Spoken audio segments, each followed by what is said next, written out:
Yeah గుణింతం అయిపోయింది, రా గుణింతం అయిపోయింది. నెక్స్ట్ ఈ వీడియోలో మనం డిస్కస్ చేసుకోబోతుంది ఏంటంటే తమిళ్లో లా గుణింతం ఎలా రాయాలి అనే దాని గురించి మీకు రాసి చూపించి ఎక్స్ప్లెయిన్ చేసే ప్రయత్నం చేస్తాను ఈ వీడియోలో. సో కాకపోతే మీరు ఒక పని చేయాలి ఏంటంటే ఈ సిరీస్ని ఫస్ట్ పార్ట్ నుంచి 21st పార్ట్ వరకు మీరు చూసి నేర్చుకున్న తర్వాత మాత్రమే ఈ లా గుణింతంని నేర్చుకోండి మీరు. సో నేను ఇవన్నీ ఒక ఆర్డర్ ప్రకారం, ఒక సిరీస్ ప్రకారం చేస్తున్నాను. Tamil alphabets through Telugu alphabets అనే సిరీస్. సో మీరు ఫస్ట్ పార్ట్ నుంచి 21st పార్ట్ వరకు చూసి నేర్చుకున్న తర్వాత మాత్రమే, అంటే రా గుణింతం వరకు నేర్చుకున్న తర్వాత మాత్రమే ఈ వీడియో చూసి నేర్చుకోండి ఈ వీడియోని. సో ఇక లేట్ చేయకుండా మనం ఈ వీడియోని స్టార్ట్ చేద్దాం.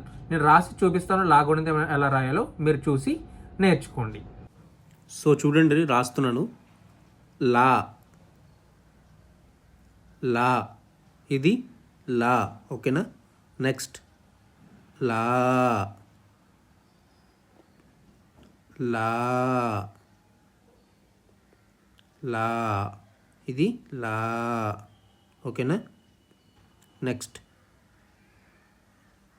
లీ లీ ఇది లీ, ఓకేనా. లీ ఇలా రాయాలి తమిళ్లో, ఓకేనా. నెక్స్ట్ లీ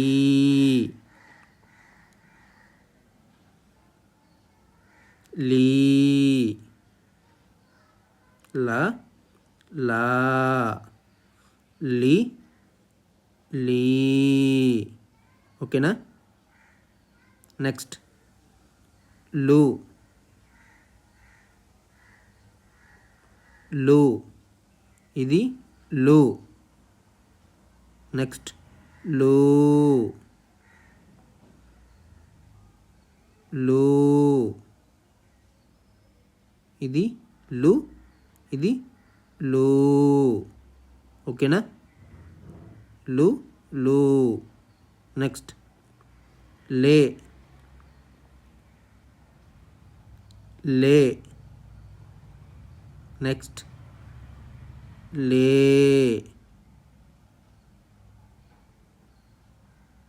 లే.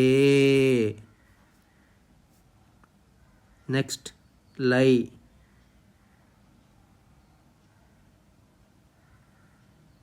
లై ఇది లై, లే లే లై, ఓకేనా. లే లే లై. నెక్స్ట్ లో లో. నెక్స్ట్ లో ఇది లో లో. నెక్స్ట్ లవ్ లవ్ ఇది లవ్ లవ్. లే లో లో లవ్ లో లో లవ్, ఓకేనండి. నెక్స్ట్ ల్ అంటే లాకి పొల్లు ఇస్తే ఏ విధంగా పలుకుతామో అలా పలకాలన్నమాట. డాట్ పెట్టి, లా పైన డాట్ పెట్టి ల్ ల్ ఇది ల్, ఓకేనా.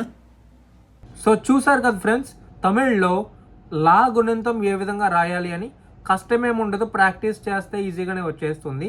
మీరు లా గుణింతం నేర్చుకున్నారని అనుకుంటున్నాను. నేర్చుకోండి, ప్రాక్టీస్ చేయండి. నెక్స్ట్ వీడియోతో మళ్ళీ కలుద్దాం. అంతవరకు సెలవు. Bye bye, take care.